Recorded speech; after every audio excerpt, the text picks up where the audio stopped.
Zara Chen looked nothing like a warrior. Standing barely 5 feet tall with thin arms and gentle brown eyes, she seemed more likely to break than fight. The other cadets at the Galactic Military Academy whispered behind her back, wondering how someone so fragile had even been accepted. The Academy floated in space above the planet Nexus Prime, home to the greatest military minds from across 17 different species. Humans were still newcomers here, having joined the Galactic Federation only 50 years ago. Most species still saw them as weak, soft creatures who had gotten lucky with their technology. "Another human failure waiting to happen," rumbled Thorak, a massive Krillian whose rocky skin could deflect plasma bolts.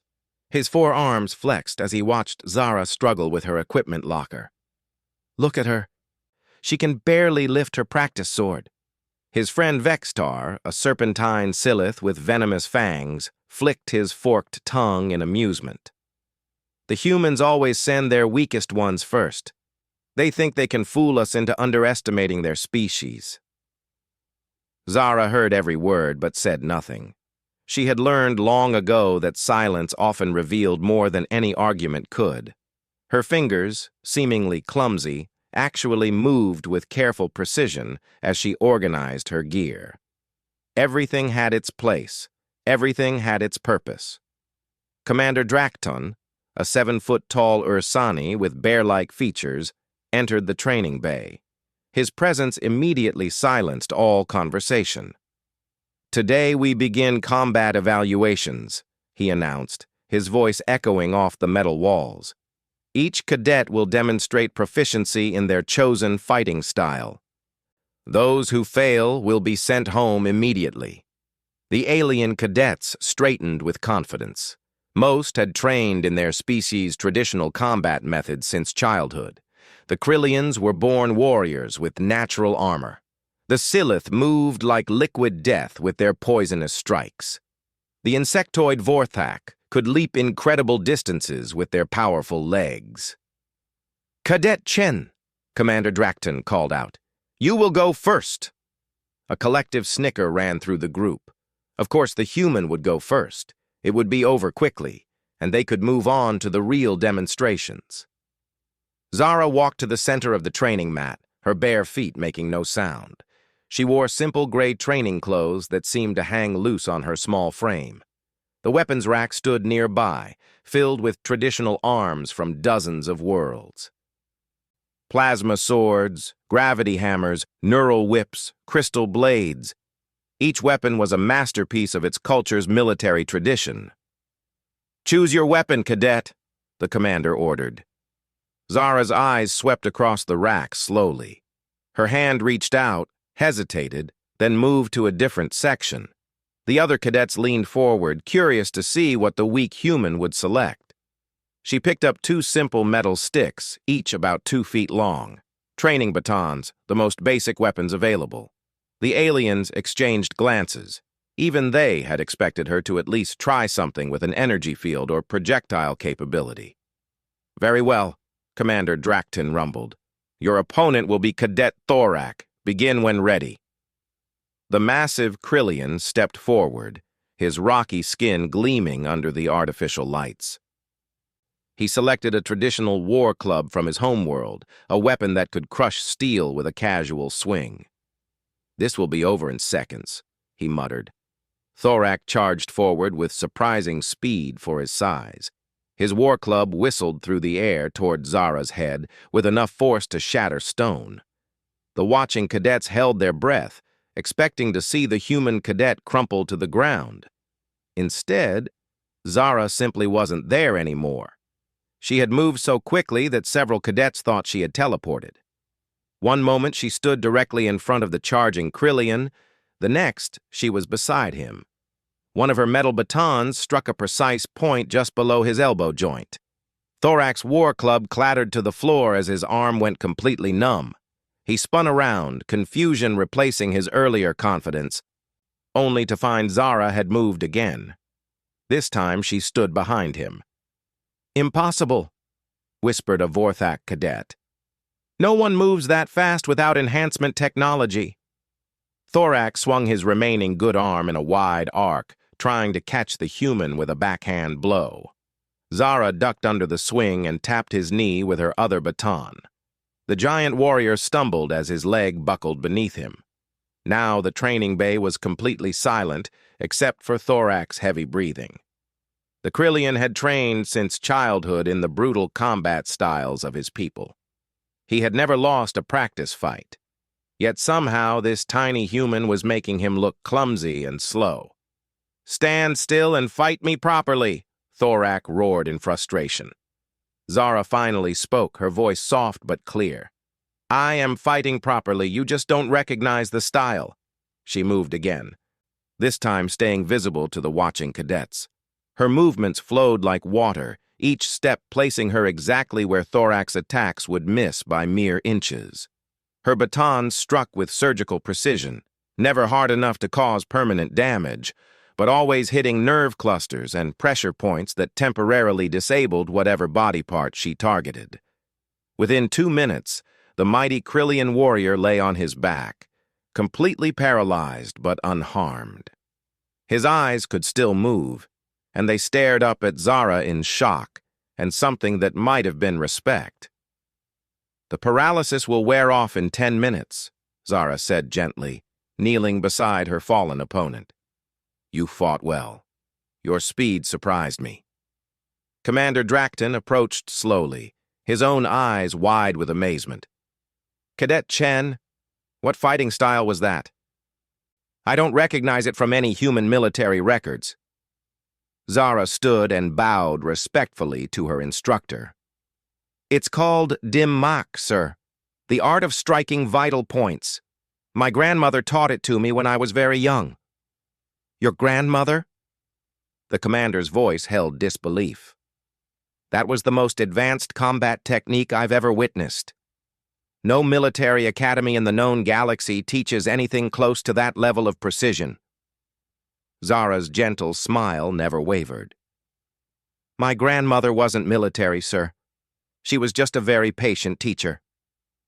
The truth was far more complex than Zara was willing to reveal. Her grandmother had indeed taught her, but Grandmother Lee had been much more than a patient teacher. She had been the last master of an ancient human tradition that had survived in secret for over 2,000 years. While the galaxy knew humans as a young, technologically dependent species, they had no idea that Earth's martial traditions stretched back millennia. Hidden schools had preserved fighting arts that had been developed not for sport or ceremony, but for the deadly serious business of survival in a violent world. Dim mak was just one of these arts. There were others, dozens of others, each one specialized for different opponents and situations. Grandmother Lee had spent 60 years learning them all, and she had passed every technique to her granddaughter. "The human species," Grandmother Lee had told young Zara during their training sessions in the hidden temple beneath San Francisco, "has survived ice ages, plagues, wars, and disasters that would have destroyed other races. We survived because we learned to adapt, to study our enemies, and to turn their own strength against them.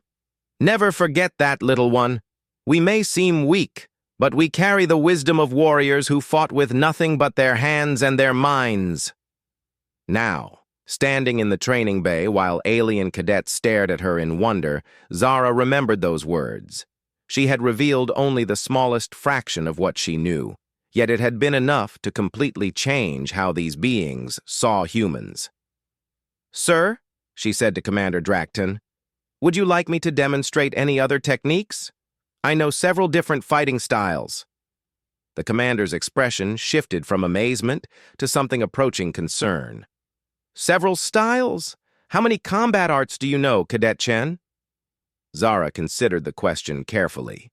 The complete answer would probably sound like boasting, and Grandmother Lee had always taught that a true warrior never boasted. "Enough to handle most situations, sir." What she didn't say was that she had mastered every major fighting style from human history, plus dozens of minor ones. Kung Fu, Karate, Judo, Boxing, Wrestling, Krav Maga, Sistema, Silat, Capoeira, The list went on and on. But more than that, she had learned to combine these styles, to flow seamlessly from one to another as the situation demanded. The other cadets were helping Thorak to his feet as feeling returned to his limbs. The Krillian warrior looked at Zara with new eyes. "I have trained with the finest warriors of my people," he said slowly. "None of them could have defeated me so easily. How is this possible?" "Your people are strong and honorable fighters," Zara replied respectfully. "But your style is designed for opponents who think like Krillians. I think differently." Vextar, the Silith, slithered forward. His earlier amusement had been replaced by wary respect. "If you know so many fighting arts, why did you choose such simple weapons? Why not use human technology?" Zara hefted the metal batons in her hands. They felt as familiar as her own fingers after years of training. "These aren't weapons," she said quietly. "They're tools. The real weapons are knowledge and preparation." Commander Drakton made a note on his electronic tablet. "Cadet Chen, you will advance to the next phase of testing. I'm curious to see how you handle multiple opponents." The next phase. That was what Zara had been preparing for her entire life. The real test wasn't defeating individual opponents. It was proving that humanity deserved its place among the warrior races of the galaxy. As the other cadets prepared for their own demonstrations, Zara noticed the way they now looked at her. The dismissive glances were gone, replaced by careful study. They were trying to figure out how she moved, how she thought, how she fought. It was exactly what Grandmother Lee had predicted would happen. "Once they see what we're truly capable of," the old woman had said, "everything will change. Some will respect us. Some will fear us. Some will want to learn from us. But none of them will ever again think of humans as weak." The training session continued with other cadets showing their skills. Zara watched each demonstration carefully, her mind automatically cataloging fighting styles and identifying weaknesses. It wasn't that she planned to use this information against her fellow students, but understanding your potential opponents was as natural to her as breathing. When the session ended, several alien cadets approached her. They asked careful questions about human fighting arts, about Earth's history, about whether there were other humans with similar skills. Zara answered truthfully but vaguely, following another of Grandmother Lee's lessons. Share enough knowledge to build respect, but never reveal all your capabilities. That night in her dormitory room, Zara sat in meditation pose on her narrow bed. Around her, the academy hummed with the sounds of 1,000 cadets from dozens of worlds, all training to become the galaxy's next generation of warriors and protectors. She thought about the long journey that had brought her here. The hidden training sessions in Earth's secret temples, the years of studying not just fighting techniques, but the history and psychology of every species in the Galactic Federation. The careful preparation that had gone into making her seem like just another student, while actually being something much more dangerous and important. Tomorrow would bring new challenges. The Academy's training program was designed to push cadets to their absolute limits and beyond. Many would not survive to graduation, not because they would die, but because they would break under the pressure and be sent home in shame. Zara had no intention of breaking. She had a mission that went far beyond just graduating from the Academy. She was here to prove that humans belonged among the galaxy's warrior elite, but more than that, she was here to discover what threats the galaxy might face in the coming years. Grandmother Lee and the other hidden masters of Earth had sent her here with a specific purpose: gather intelligence, build alliances, and prepare humanity for whatever conflicts might come. The galaxy was vast and full of dangers that most species preferred not to think about. Ancient races that had withdrawn from contact, rogue artificial intelligences that had evolved beyond their creator's control, strange energy phenomena at the galaxy's edge that seemed almost alive. Humans had joined the Galactic Federation during a period of relative peace, but peace never lasted forever. When the next great crisis came, and it would come, humanity needed to be ready. For now, though, Zara was content to be underestimated. Let the other cadets think they understood what they had seen today. Let them believe that Dim Mak was the extent of her abilities. The truth would reveal itself when the time was right. She closed her eyes and began the breathing exercises Grandmother Lee had taught her. Tomorrow would bring whatever challenges the Academy's instructors could devise. She would meet those challenges the way her ancestors had met every threat throughout human history, with intelligence, adaptability, and the quiet determination that had carried their species from primitive caves to the stars themselves. In the darkness of her room, Zara smiled. The real test was just beginning. 3 weeks had passed since Zara's first demonstration, and everything at the Academy had changed. Word of the small human's incredible fighting ability had spread through every level of the institution. Instructors who had never paid attention to human cadets now watched her every movement. Fellow students approached her with mixtures of respect and curiosity, but Zara knew that real respect had to be earned again and again. "Today's exercise will test your ability to work as a team," announced Colonel Vrakthos, the Academy's senior combat instructor. The massive draconian stood 12 feet tall, his scales gleaming like black metal in the harsh training bay lights. "You will face a scenario that has broken many previous classes. Multiple hostile forces, limited resources, and no clear path to victory." The Advanced Combat Simulation Chamber was the Academy's most sophisticated training facility.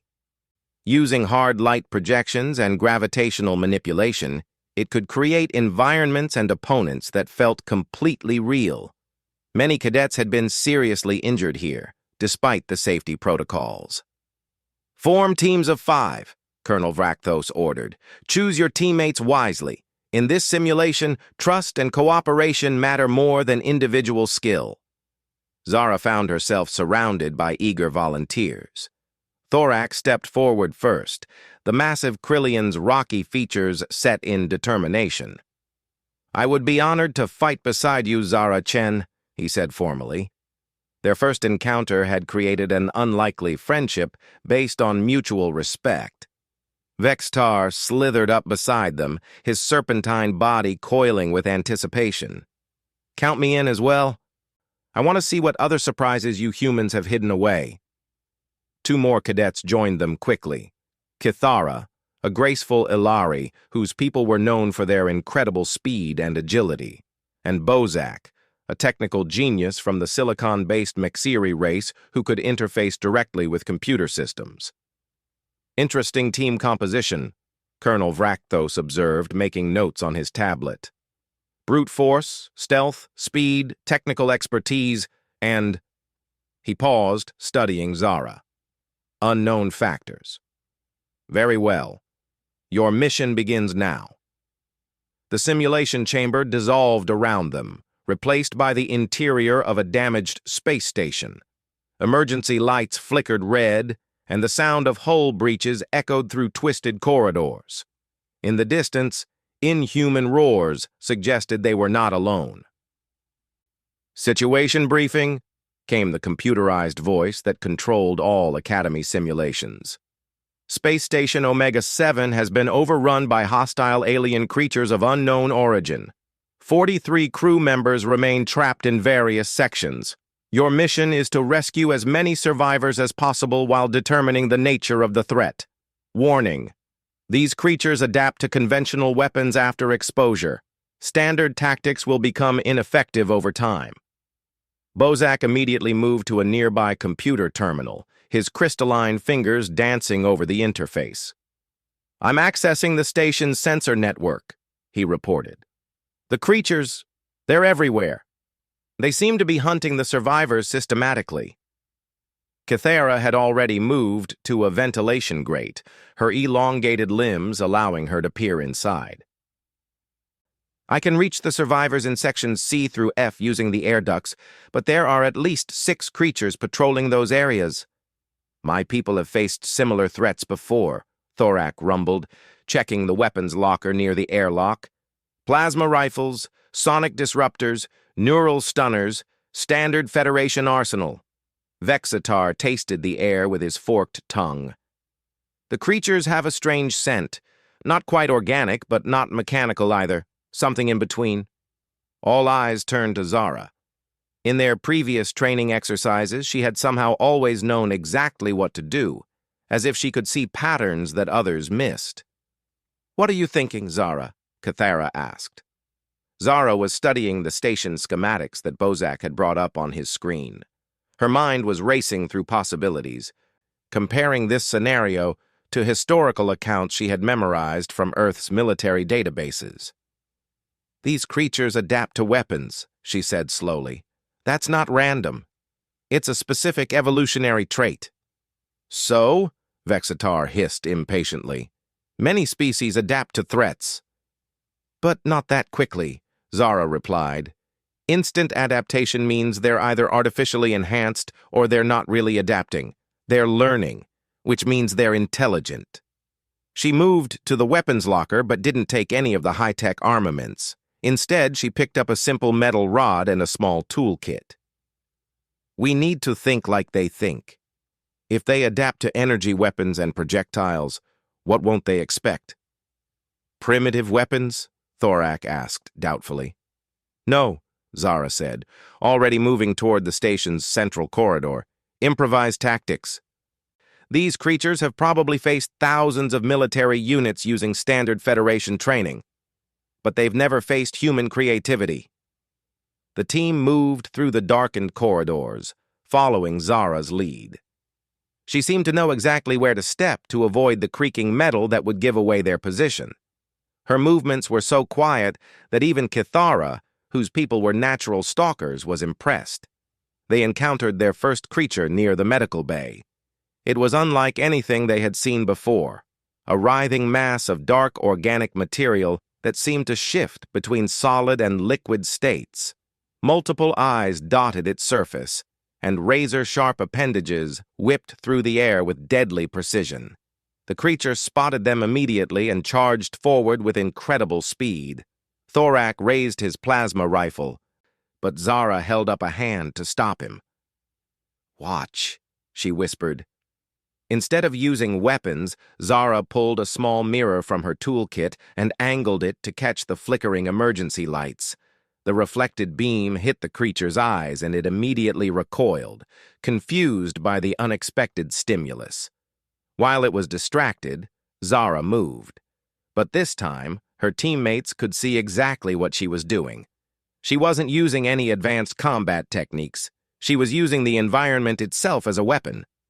A quick strike to a damaged support beam sent a shower of sparks into the creature's face. A precisely placed kick knocked loose a hanging cable that wrapped around its appendages. Another calculated movement sent a rolling medical cart crashing into its center mass.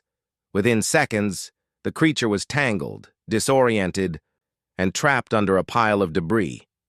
It writhed angrily, but couldn't break free. "How did you know that would work?" Bozak asked in amazement. "I didn't," Zara admitted. "But I knew that conventional attacks wouldn't, so I tried something unconventional." They moved deeper into the station, rescuing survivors and learning more about their opponents with each encounter. The creatures were indeed intelligent. They were scouts from an ancient race that had perfected the art of conquest by studying their enemies' military tactics and adapting accordingly. But they had never encountered humans before. At each confrontation, Zara used different approaches. Sometimes she employed misdirection, using the station's announcement system to confuse the creatures with contradictory audio signals. Other times, she used psychology, creating situations that triggered the creature's natural instincts in ways that worked against them. "This is incredible," Vexatar hissed after watching Zara defeat a particularly large creature by tricking it into attacking its own reflection in a polished wall panel. "You're not just fighting them. You're outsmarting them. My grandmother always said that the brain is humanity's greatest weapon, Zara replied, helping a rescued engineer to his feet. Every other species in the galaxy has some natural advantage: strength, speed, armor, venom. Humans have curiosity and creativity. The final confrontation came in the station's main cargo bay, where the largest group of survivors was trapped. 3 massive creatures guarded the area, and these ones had clearly learned from observing the team's earlier tactics. They showed no response to mirror flashes or environmental distractions. They've adapted to your methods, Kythera observed grimly. Now what? Zara smiled. Now I show you why humans study so many different fighting styles. She set down her simple metal rod and toolkit. Then, to everyone's amazement, she began removing her shoes and outer clothing, leaving only her basic training uniform. Zara, what are you doing? Thorak asked urgently. Switching styles completely, she replied. They've seen me fight like an engineer using tools and environment. Now they're going to see me fight like something else entirely. What happened next left the entire team speechless. Zara didn't move like the careful, analytical fighter they had been following. Instead, she flowed like water, her body bending in ways that seemed impossible for human anatomy. The first creature lunged at her with multiple appendages. Zara seemed to melt around the attacks, her body contorting to slip between the deadly limbs. Then she was on the creature's back, her hands moving in precise patterns that found pressure points even on an alien physiology.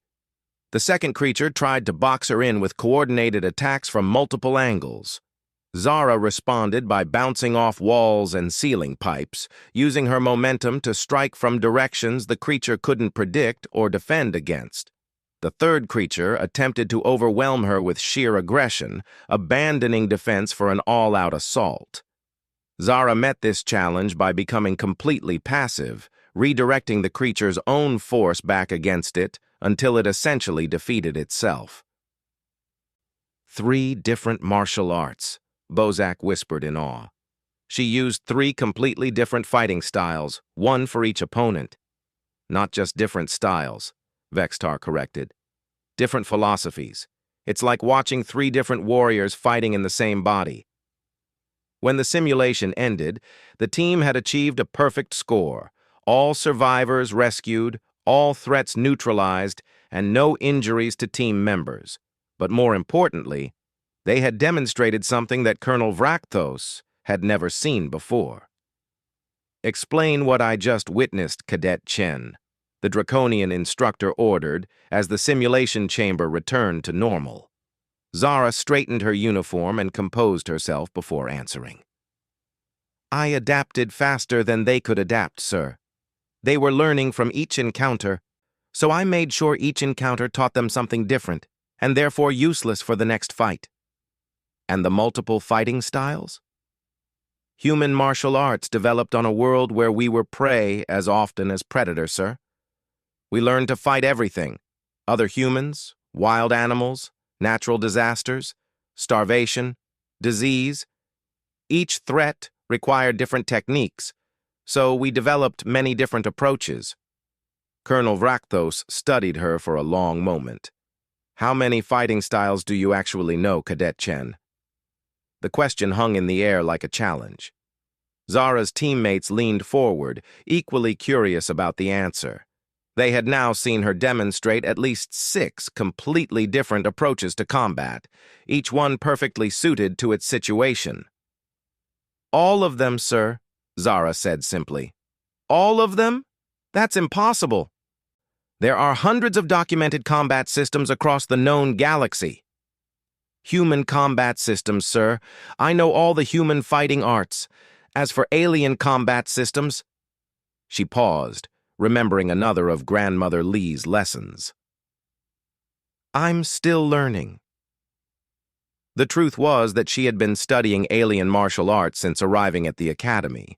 Her enhanced memory and analytical abilities allowed her to absorb new fighting techniques with incredible speed. She had already mastered basic forms from a dozen different species, and she was working on integrating them with her human training. "Sir," Thorak spoke up, "request permission to speak freely." "Granted." "In my culture, we have legends about warriors who could adapt to any opponent, who could learn any fighting style just by seeing it once. We called them battle shadows because they reflected back whatever force was used against them. I thought they were just myths." "What are you suggesting, Cadet Thorak?" The Krillian looked directly at Zara, his rocky features serious. "I'm suggesting that humans might be something the galaxy has never encountered before. Not just another warrior species, but something more adaptable." That evening, word of the simulation exercise spread throughout the academy with lightning speed. Cadets who had dismissed Zara as a fluke now spoke of her in hushed, respectful tones. The instructors held emergency meetings to discuss the implications of what they had witnessed, but Zara knew that the real test was still coming. The Academy's final examination wasn't just about individual skill or team cooperation. It was about leadership under pressure, about making impossible decisions when lives hung in the balance. And somewhere in the deep files that only senior instructors could access, she knew there were records about threats that the Galactic Federation preferred not to discuss publicly, ancient enemies that had been defeated but not destroyed, technologies that had been banned for good reason, warnings from extinct civilizations about dangers lurking in the dark spaces between stars. The galaxy was vast and full of wonders, but it was also full of terrors. Humanity's time of peace and growth was ending, whether the Federation leadership wanted to admit it or not. New threats were stirring, and when they finally emerged, the galaxy would need warriors who could adapt to anything. Zara fell asleep that night thinking about responsibility and preparation. She had proven that humans could master any fighting art, could adapt to any opponent. But mastering techniques was only the beginning. The real challenge would be teaching others, building alliances, and preparing an entire species for challenges they couldn't yet imagine. Tomorrow would bring new tests, new opponents, and new opportunities to demonstrate what humanity was truly capable of. But tonight, she allowed herself a moment of quiet satisfaction. She had honored her grandmother's training, and she had made sure that no one in the galaxy would ever again underestimate the species that had climbed down from trees and somehow made it to the stars. The alert sirens began wailing at Oro 300 hours, cutting through the peaceful quiet of the academy like a knife. Zara was already awake. Her meditation training had left her with incredibly light sleep patterns that allowed her to wake instantly at the first sign of trouble. Emergency lights bathed the corridors in harsh red as cadets stumbled from their dormitories, confused and frightened. This wasn't a drill. The Academy's defensive shields were actually active, and through the observation windows, Zara could see the twisted wreckage of a Federation patrol ship drifting past. "All senior cadets report to Combat Command immediately," came the announcement from the Academy's communication system. "This is not an exercise. Repeat, this is not an exercise." Combat Command was in chaos when Zara arrived. The massive holographic display showed tactical information that made her blood run cold. A fleet of unknown ships had appeared at the edge of the system, their designs unlike anything in Federation databases. They had destroyed 2 patrol vessels without warning and were now moving toward Nexus Prime. Commander Dracton stood at the central command station, his usually calm demeanor replaced by barely controlled urgency. "Listen carefully," he announced to the assembled cadets. "What you're about to hear is classified at the highest levels, but current circumstances leave us no choice." The holographic display shifted to show ancient star charts and archaeological data. 3 months ago, an expedition to the Omega sector discovered ruins of a civilization that supposedly died out millions of years ago. The Architects, we called them. beings of incredible power who built technologies we still don't understand.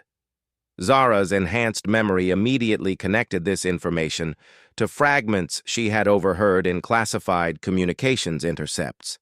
The Federation had been keeping secrets about ancient threats, just as she had suspected. The expedition awakened something, Commander Dracton continued. The architects aren't extinct. They were sleeping, waiting for younger species to develop enough to be useful to them. Colonel Vrakthos stepped forward, his massive frame tense with barely controlled aggression. Their ships are beyond our current technology. Our best weapons barely scratch their hulls. They've already taken control of 3 Federation worlds, not through destruction, but through something worse. They're converting the populations into servants. Sir, interrupted Cadet Bozak, his crystalline form flickering with nervous energy.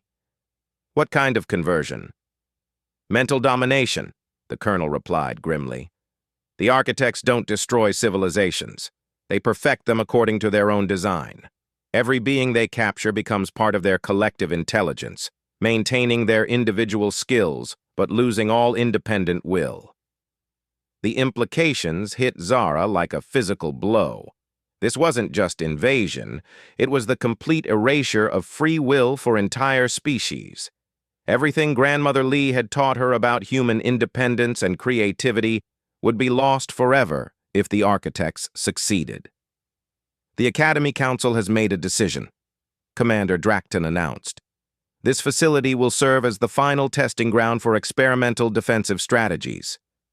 Every cadet who volunteers will be given access to classified Federation technologies and techniques. Your mission will be to develop new tactics that might work against an enemy our conventional forces cannot defeat. Sir, Zara spoke up, how many ships are approaching? Preliminary scans suggest 12 vessels, each one approximately the size of a Federation dreadnought. But these numbers may be meaningless. We have no idea what their true capabilities are. Zara's mind was already racing through possibilities. 12 ships meant a coordinated attack force, but not an overwhelming invasion fleet. The architects were testing Federation defenses, probing for weaknesses. This was an opportunity, not just a crisis. I volunteer, she said without hesitation. As do I, added Thorak immediately. And I, said Vextar. Within minutes, over 200 cadets had volunteered for what everyone understood might be a suicide mission. But Zara noticed something interesting. The volunteers weren't just the strongest or most aggressive students. They were the most creative ones, the problem solvers and innovators who had consistently surprised their instructors with unconventional thinking. Very well, Commander Dracton said solemnly. You will be divided into experimental combat units. Each unit will test different approaches against architect technology. Cadet Chen, you will lead Unit 7. Zara felt a surge of responsibility and determination. Who will be in my unit, sir? Your choice, the commander replied.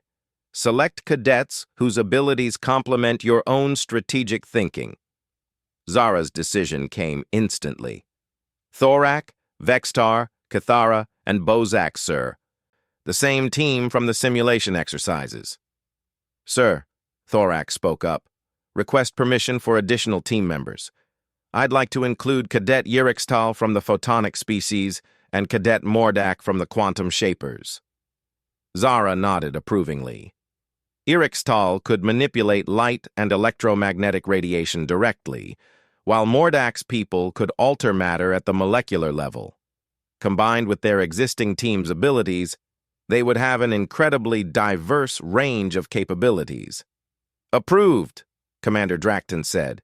Unit 7, report to Research Lab Alpha. You'll have access to experimental weapons and defensive systems that are still in testing phases. Research Lab Alpha contained technologies that Zara had only read about in theoretical papers. Weapons that manipulated time flow, armor that existed in multiple dimensions simultaneously, communication systems that worked faster than light by folding space-time itself. Most of these prototypes are unreliable, admitted Dr. Villarn, the cephalopod scientist in charge of the lab. The time flow disruptors work only 60% of the time. The dimensional armor sometimes phases users into parallel realities. The FTL communicators occasionally send messages backwards through time. Perfect, Zara said, surprising everyone. Unreliable weapons are exactly what we need. I don't understand, Dr. Valarn said, her tentacles writhing in confusion. The architects have been observing Federation technology for months, Zara explained. They've adapted their defenses against everything in our standard arsenal, but they can't adapt to weapons that don't work the same way twice. She began selecting equipment with careful precision. Not the most powerful items, but the most unpredictable ones. Weapons whose effects varied randomly. Defensive systems that activated according to quantum probability rather than user control. Communication devices that might work normally or might phase messages through alternate dimensions. This is either brilliant or insane, Vextar observed.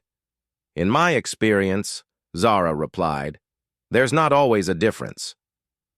The first architect ship entered weapon range 6 hours later. The Academy's conventional defenses opened fire immediately. Plasma cannons, quantum torpedoes, gravitational disruptors. Every shot was either absorbed harmlessly or deflected back at the Academy's own shields. All experimental units, you are cleared to engage, came Commander Dracton's voice over the communication system. Show these ancient bastards what innovation looks like. Unit 7 launched from the Academy's experimental hangar in a ship that shouldn't have been able to fly. The vessel was a patchwork of technologies from dozens of different species, held together more by quantum probability than conventional engineering. Dr. Valarn had called it an insult to physics, but Zara had insisted on using it precisely because it made no logical sense. Bozak, interface with the ship's navigation system, but don't try to control it directly, Zara ordered. Let the quantum fluctuations guide our flight path. That's completely irrational, the Mexiri protested. Exactly. The architects are supremely rational beings. They'll try to predict our movements based on logical flight patterns. If our movements are truly random, they can't anticipate us. Their approach to the nearest architect vessel was unlike anything in Federation tactical manuals. The ship lurched and twisted through space in patterns that violated basic principles of momentum and inertia. Several times it seemed to briefly exist in two places at once, confusing the architect ship's targeting systems. They're trying to scan us, Cathera reported from the sensor station. But our quantum instabilities are preventing accurate readings. The architect vessel was massive and beautiful in an alien way. Its hull seemed to be made of crystallized light, shifting through colors that had no names in any known language. Weapon ports opened along its surface, dozens of them, each one larger than their entire ship. Incoming energy discharge, Irixtal announced, her photonic form flickering with warning patterns. Mordak, can you alter our ship's molecular structure to phase us just enough to avoid the worst of it? Zara asked. I can try, but I've never attempted molecular phasing on this scale before. Perfect. Do it. The architect weapon fired, a beam of pure energy that should have vaporized their ship instantly. Instead, Mordak's quantum shaping caused their vessel to exist in a state of partial reality. The energy beam passed through them, causing damage, but not destruction. Now, Irextal, can you redirect some of that energy back at them but change its frequency? The photonic being concentrated intensely, her form brightening as she manipulated the electromagnetic spectrum. The energy that had been fired at them suddenly reversed direction, but now it oscillated at frequencies that the architect's ship hadn't designed its defenses to handle. For the first time in the engagement, an architect vessel showed signs of damage. Impossible, came a voice over their communication system, not in any known language, but somehow perfectly understandable. Your tactics are chaotic, random, inefficient. How do you achieve successful outcomes with such methods? Zara activated their experimental communication array, hoping it would work normally and not send her words into an alternate timeline. Because chaos and randomness are not the same as incompetence. We're not fighting randomly. We're fighting creatively. Creativity is an inferior problem-solving method compared to logical analysis and systematic optimization. Then why are you losing? There was a long pause before the architect responded. We are not losing. We are learning. And that's when Zara realized the true scope of what they were facing. The architects weren't just conquering species. They were studying them. Every battle, every defeat, every victory was being analyzed and absorbed into their collective knowledge. "Team, we have a serious problem," she announced on their internal communication channel. "They're not trying to destroy us. They're trying to understand us.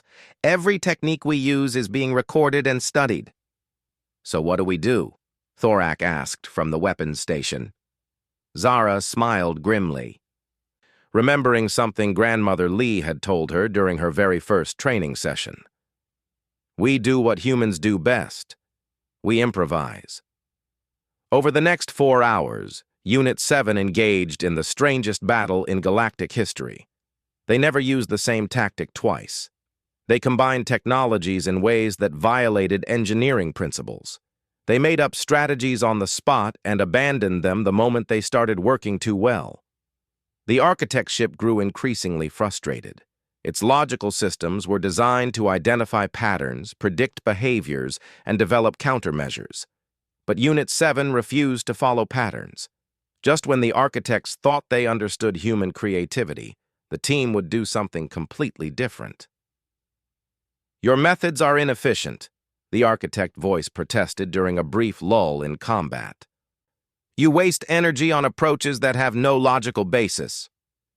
"Efficiency isn't everything," Zara replied, while Mordak reconfigured their weapons to fire quantum uncertainty instead of conventional ammunition. "Sometimes the long way around is the shortest path to victory." That statement is paradoxical and meaningless. Welcome to fighting humans. The breakthrough came when Irixtal suggested something that should have been impossible. "What if we don't try to defeat them? What if we try to confuse them so badly that they defeat themselves?" It was the most human idea imaginable, turning an opponent's strength into weakness through misdirection and psychological manipulation. Working together, the team created a series of false sensor readings that made it appear as if their ship was simultaneously attacking from 12 different directions while also retreating and self-destructing. The architect vessel's logical systems tried to process this information and develop appropriate responses. The result was spectacular. The architect ship's own defensive systems began firing at phantom targets. Its navigation system tried to pursue enemies that didn't exist. Its weapons rotated randomly, searching for threats that were only in its computer banks. "Systems overload detected in the architect vessel," Bozak reported excitedly. "Their logical processing networks are trapped in recursive loops trying to solve paradoxical scenarios. Within minutes, the mighty architect ship was spinning helplessly in space, its crew unconscious as their collective intelligence tried to process contradictory information. It wasn't destroyed, but it was completely neutralized." "Unit 7 to Academy Control," Zara transmitted.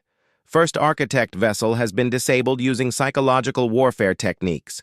Recommend implementing similar strategies across all engagement zones." The response came immediately from Commander Drakton. "Confirmed, Unit 7. All experimental units are now authorized to employ maximum creativity protocols. Make them so confused they forget how to fight." Over the following hours, the battle for Nexus Prime became the strangest conflict in galactic history. Federation forces abandoned conventional tactics entirely, instead employing strategies that were deliberately confusing, paradoxical, and seemingly self-defeating. Ships flew in impossible formations. Weapons fired ammunition that changed properties mid-flight. Communication signals included poetry, music, and abstract philosophical concepts that caused the architect analysis systems to crash. One by one, the architect vessels found themselves paralyzed by information overload as their logical systems tried unsuccessfully to understand opponents who refused to make logical sense. "This is unprecedented," the original architect voice transmitted to Unit 7 as the battle wound down. "We have encountered thousands of species across millions of years. All of them eventually fell into predictable patterns. But your species, your methods, improve through deliberate inefficiency." "Now you're starting to understand," Zara replied. "Humans don't just adapt to challenges. We thrive on them. The more impossible the situation, the more creative we become. We must study this phenomenon further." "No," Zara said firmly. "You must learn to coexist with it. Your way of perfecting civilizations through domination won't work on humanity. We can't be perfected because we're always changing, always growing, always becoming something new." There was a long pause before the architect responded. "You propose cooperation instead of assimilation. I propose that you have a choice. Try to conquer us and discover that humans become more dangerous the harder you push, or work with us and discover what we might accomplish together." The aftermath of the Battle of Nexus Prime changed everything. The architects, faced with opponents they couldn't understand or predict, agreed to negotiations rather than continued conflict. It was the first time in their ancient history that they had encountered a species capable of genuine surprise. The Galactic Federation, meanwhile, found itself looking at humanity with completely new eyes. The small, seemingly fragile species had not only defeated an enemy that conventional forces couldn't touch, but they had done it using methods that challenged the very foundations of military thinking. Zara stood in the Academy's observation deck, watching the architect ships maintain a respectful distance while diplomatic vessels moved between the fleets. The immediate crisis was over, but she knew this was just the beginning. "So what happens now?" Thorak asked, joining her at the massive window. "Do you go back to being just another cadet?" Zara smiled, thinking of Grandmother Lee and all the hidden masters who had prepared her for this moment. "I think my days of hiding what humans can do are over. The galaxy has seen what we're capable of when we're underestimated.